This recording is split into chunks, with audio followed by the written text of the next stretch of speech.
And if you want this world, and if you want the things of this world, then I give you a piece of advice. Make Satan your God. If you want this world, he's a wonderful God to have because he'll give it to you.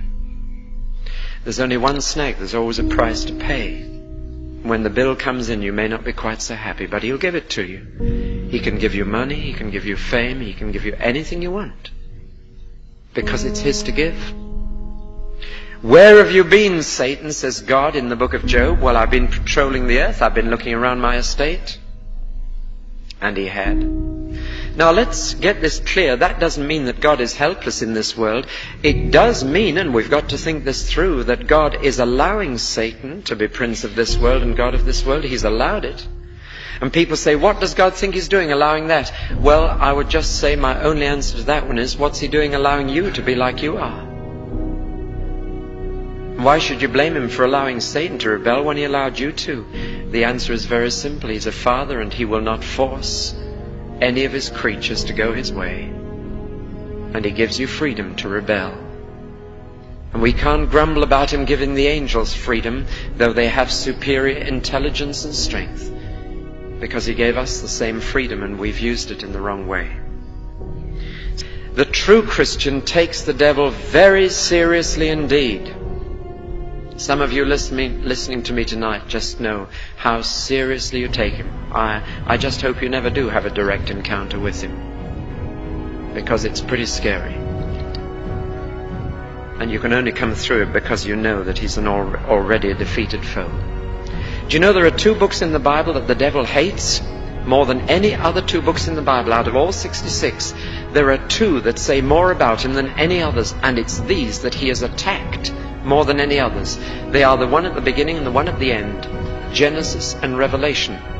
And you know why he hates them? Because Genesis describes his devices and Revelation describes his doom.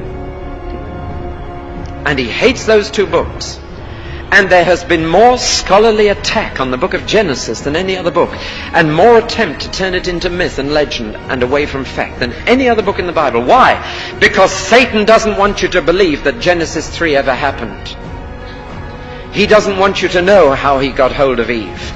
He doesn't want you to believe that he said what he did to that first married couple. And he attacks the book of Genesis. But the other book which he hates more than any other is the book of Revelation. Because as you read through that book, you come to a point where it says that the devil himself will be cast into the lake of fire. He'll be bound in prison first and not allowed to trouble men, and then he'll finally be put in the lake of fire. He so hates that bit. I must tell you that the Bible makes it absolutely clear that Satan is already a defeated foe. And if he gets hold of you, he's bluffing you. Call his bluff. If you've been baptized, say, Satan, I'm not only dead, I'm buried. You're talking to a dead man. Don't you know that in baptism you are buried with him? You are buried. That's the point of baptism, to have a funeral of someone who's died. And the funeral helps you to say goodbye to an old life. It says, that's finished. That's the last time I see that life.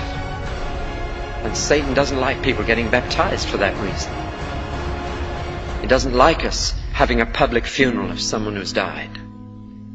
Because you see, when you reckon yourselves dead and call his bluff and say, I'm dead and buried, and Satan, you saw my funeral, whether it was a Millmead or Commercial Road or somewhere else, you were present at my funeral service, I'm dead and buried, stop tempting me. You will find to your extraordinary delight that he has to go. Resist the devil and he'll run from you. And you resist him on the ground of fact and on the ground of the Word of God.